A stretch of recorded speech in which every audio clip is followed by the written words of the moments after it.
Big things are happening in Saudi Arabia. Princes, ministers and top businessmen are being arrested, detained in a luxury hotel, accused of corruption, their planes grounded and their assets seized. The driving force behind this is 32-year-old Crown Prince Mohammed bin Salman, who also heads the newly formed Anti-Corruption Committee. So what's this all about? Is it really about corruption, or is it nothing more than a power grab by Crown Prince Mohammed bin Salman? The answer is it has both. Corruption is rampant in Saudi Arabia. Bribes, sweeteners and lavish kickbacks have long been an integral part of doing business in the world's richest oil-producing nation. Many of those appointed to key positions amassed astronomical wealth, in some cases running into billions of dollars, far beyond their government salaries, much of it stashed away in offshore accounts. The country can't afford this. It has a young, fast-growing population and it needs to find meaningful jobs for them and fund projects that will employ them. The Crown Prince, backed by his father, the 81-year-old King Salman, is going after some of the richest men in Arabia for several reasons.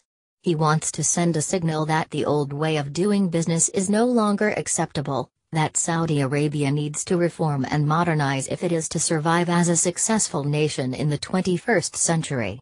The government he leads would love to get its hands on some of these offshore private assets, estimated by some to total as much as $800 billion, £610 billion. But where does it end? The Attorney General has already announced that Phase 1 of the purge is complete, implying there are more arrests to come. The ruling Al Saud family has never revealed how much of the nation's oil wealth goes to which princes and their families, and there are thousands of them. In 2015, the Crown Prince reportedly bought himself a yacht from a Russian businessman for €500 million, $580 million, £440 million.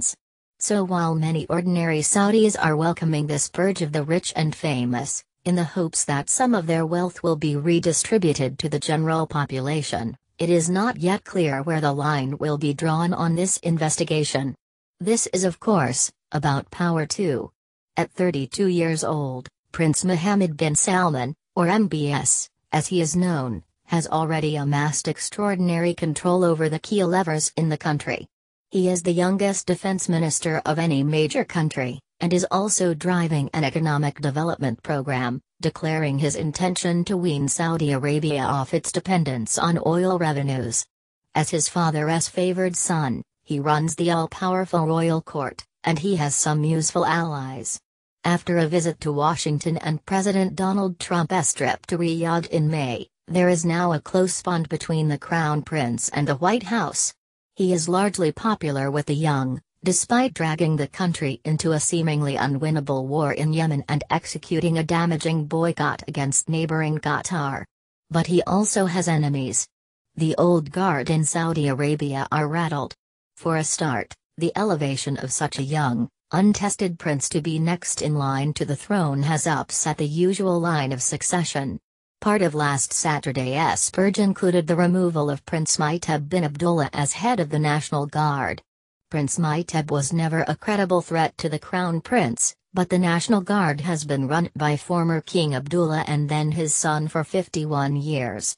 A whole network of patronage and tribal alliances has now been thrown into doubt. The Crown Prince knows that to drive through his modernizing reform program he may meet resistance, but he is now demonstrating a steely ruthlessness in removing anyone or anything that could get in his way. There is no one left in Saudi Arabia with any obvious power base to challenge the rise to power of the Crown Prince, and he could well become king and rule for the next half-century. Some among the royal family are grumbling that he is taking on too much too quickly, but perhaps more worrying is how the religious conservatives will react in the long term. The Al Saud depend on these clerics for their legitimacy to rule the home of the two holiest places in Islam, Mecca and Medina. The king carries the title custodian of the two holy mosques.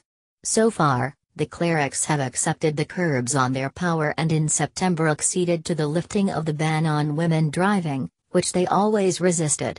But how will they react when cinemas and other Western-style forms of entertainment are introduced as planned? How will the huge and well-connected Saudi business community react to the anti-corruption purge? Will international capital flow in or out? Most importantly, can the Crown Prince deliver on his promise of jobs for the nation's youth? In time, history will decide whether the purge begun on Saturday night has set the course for a better, cleaner Saudi Arabia, or whether it has started to melt the glue that holds this complex country together.